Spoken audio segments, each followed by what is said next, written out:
Hey YouTube world. Well, tomorrow I'm setting off for the Appalachian Trail.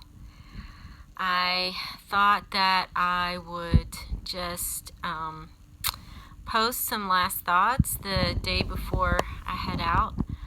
I'm really excited and kind of stunned because I can't believe it's here. You know, this goal that I've had for the last year and a half, and all of a sudden the time has come. And I've been thinking a lot about the Appalachian Trail, obviously, and what I'm about to face. You know, I feel like the Appalachian Trail is like this huge monster, this huge thing that I have to somehow control in a way. It just definitely seems bigger than me, and you know, so I was thinking today, one of my favorite jokes that I heard once was, how do you eat an elephant? Answer, one bite at a time.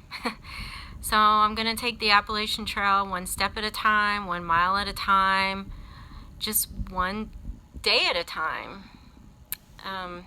And I've been thinking a lot about some of the other points in my life where I had this huge goal, this huge monster in front of me, and how I faced it and what happened. And the times that came up were, for example, when I decided to be a nurse, and I'll never forget the first day of class.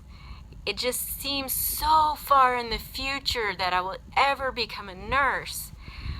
But I got up every day and I went to class and I put in all my assignments. I took all the tests. I did everything that I needed to do, and 4 years later, I'm a nurse.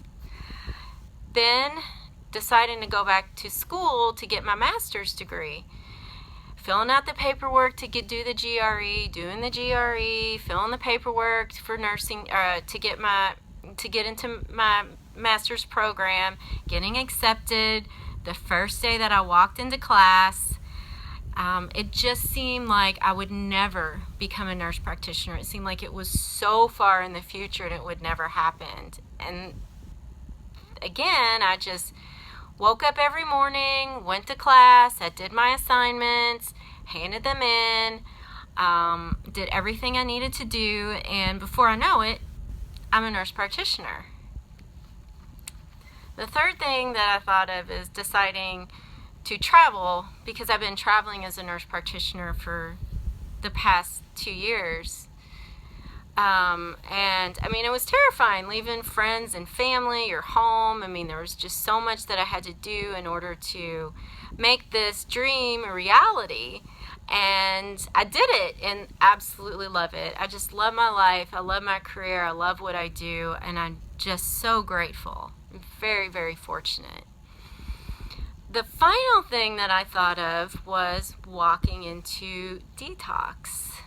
I had a serious drug and alcohol problem, and I needed so much help, and I was just so desperate, and I just wanted to stop doing what I was doing. Finally, if anybody's ever dealt with drugs and alcohol, you know the power that it has over you.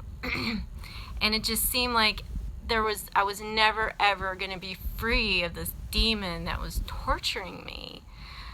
And finally, one day, I call it my window of opportunity, the stars were aligned and I reached out and asked for help, and I walked into detox. And that, let me tell you, opening the doors to detox and walking through those doors is absolutely terrifying. It was quite possibly the most terrifying moment of my life, and also the most freeing. That was 11 years ago, September 13th, 2005, and I've been clean and sober ever since, but I've had to really work for that, because it's not like cancer or any other disease where you go and you get treatments, you take medicine, and you go to the doctor. No, you have to look into your soul.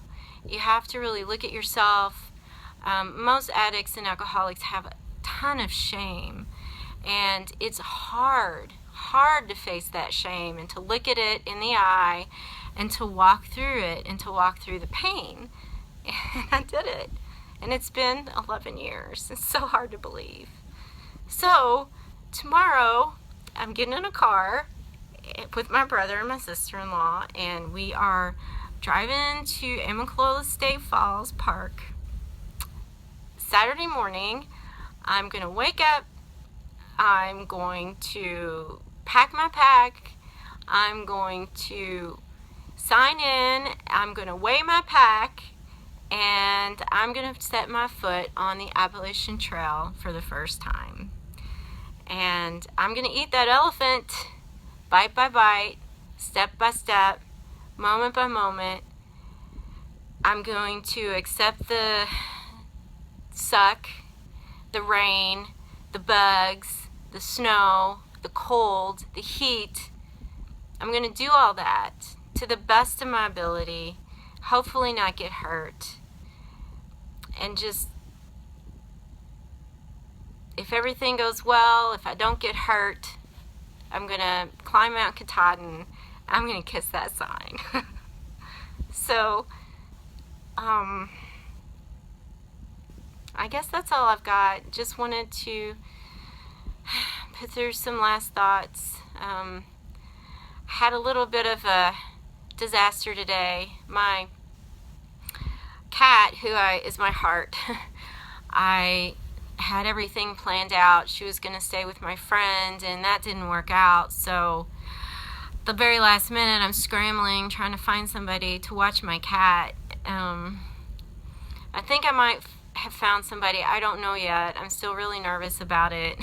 When I'm supposed to be leaving in like probably 12 hours, 13, 15 hours or something like that, this disaster happens. But I have faith that it'll work itself out. I got a lot of people that are rooting for me and want me to be successful and care about, you know, what I'm getting ready to embark on. So fingers crossed. I look forward to seeing all you class of 2017 on the trail. And I sent my mail drop this afternoon to Neil Gap, which I hope to be there March 1st. That's my goal. And we shall see.